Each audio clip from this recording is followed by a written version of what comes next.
দেখি কি তো সেরকম আপনি ভালো থাকার জন্য কি থাকার জন্য ঠাকুরকে ডাকি যে সবাইকে ভালো রেখো, সবাই শান্তিতে থাকতে পারে, এইগুলোই করি যাতে সবাই সুখে থাকতে পারে, এটাই বলি। Hello everyone, welcome back to another mini blog. সবাইকে দেখে বুঝতেই পারছো যে এটা হলো মামাইয়ের স্কুল। মামাইয়ের স্কুলে ছিল চিলড্রেন্স ডে সেলিব্রেশন, তো সেই জন্য গেছিলাম আগের দিন 14 নভেম্বর। তা ওই দিন ওদের স্কুলের প্রোগ্রাম ছিল, আর এখানে ওদেরকে গ্র্যান্ড প্যারেন্টসদেরকে নিয়ে যেতে বলেছিল। আর সেখানে নানান রকম প্রোগ্রামও হচ্ছিল আর কি, কোশ্চেন হচ্ছিল, আর ওইদিকে স্টল বসেছিল খাবারে। এদিকে তারপর অনেকক্ষণ পর মামাইকে পেলাম। মামাইকে নিয়ে ওকে দেখি মানে ফ্রেন্ডদের সাথে খেলা টেলা করছে। তারপর আমরা ফার্স্টেই আগে টোকন কেটে নিলাম। এই টোকনগুলো কেটে নিয়ে এবার আমরা স্টল থেকে খাবার নিতে পারবো। তারপর মামা এখানে অনেকগুলো গেম ট্রাই করলো। আর এখানে স্যার বলছিল যে এই বেলুন 1 মিনিটের মধ্যে 10টা ফাটাতে পারলে একটা গিফট আছে। তা ওরকমভাবে কি আর সম্ভব বলো তো? আমি তো বেলুন ফাটাতে ভীষণ ভয় লাগে। আর এইদিকে দেখো সব ম্যামেরা মিলে, স্টুডেন্টরা মিলে সব খাবারের স্টল দিয়েছে। বিভিন্ন ধরনের খাবার এখানে ছিল, মানে প্রত্যেকটা মানে কোনটা ছেড়ে কোনটা খাবে। এতগুলো টোকন কেটেছি, তার মধ্যেও মানে সব খাবার তো খাওয়া সম্ভব না, প্রচুর রকমের অনেক রকমের ডিশ ছিল। ডিজার্ট আইটেম ছিল, তারপর আর ফুচকা, এই নানান রকমের আইটেম ছিল।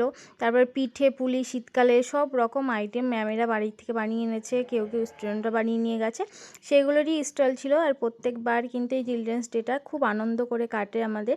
গেলে সত্যি ভীষণই আনন্দ হয় বাচ্চাদের সাথে। ম্যামেরা যেরমভাবে বাচ্চাদের মতো মানে মিশে আর কি স্টলগুলো দেয়, খুবই ভালো লাগে। আর মামার স্কুলটা সত্যিই ভীষণ ভালো, প্রত্যেকটা টিচার ম্যাম মানে ভীষণ ভালো। এইদিকে দেখো কত কিছু আছে, লুচি ছিল, ঘুগনি ছিল, আর এইদিকে মামাই নিয়েছে চিলি চিকেন। বললাম তোমার যেটা ভালো লাগে সেটা খাও। আমি তো আগেই ওকে সব টোকনগুলো দিয়েই দিয়েছি। বললাম তোমার যেটা ভালো লাগে সেটা করো। ও যেটা যেটা ইচ্ছা হচ্ছিলো খাচ্ছিল, আমিও মাঝে সাঝে আমাকে এসে দিচ্ছিলো। যেহেতু আজকে ওর দিন, আর ও তো প্রথমে বলেই দিয়েছে যে আমার কথা শুনতে হবে।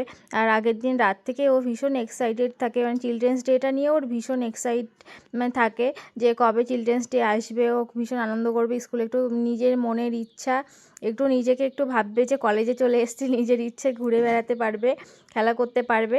তারপর অনেকটা টাইম ছিল, তারপর খেলা করছিল, ওখান থেকে আসতেই চাইছিল না। আমি তো বসেই আছি। তারপর আবার মাঝে সাঝে এসে বলছে যে চলো তোমার কষ্ট হচ্ছে তাহলে চলে যাই। আর এইদিকে দেখো চায়েরও স্টল বসেছিল, তারপর একটু চা নিল মামাই। তা আমিও একটু চায়ে চুমুক দিয়ে নিলাম। চা হলে আর কি ছাড়া চাই বলো তো ঠান্ডার দিনে? এখানেই যাই কিছু খাই বা না খাই, চাটা কিন্তু আগে খেতে হবে। তো চাটাও বেশ ভালো ছিল, মাটির ভাঁড়ে করে বেশ সুন্দর লাগছিল। তারপর এদিকে দেখো খেলা টেলা করছিল, তারপর আমরা বাড়িতে আসলাম। টাটা বাই, সবাই ভালো থেকো, সুস্থ থেকো।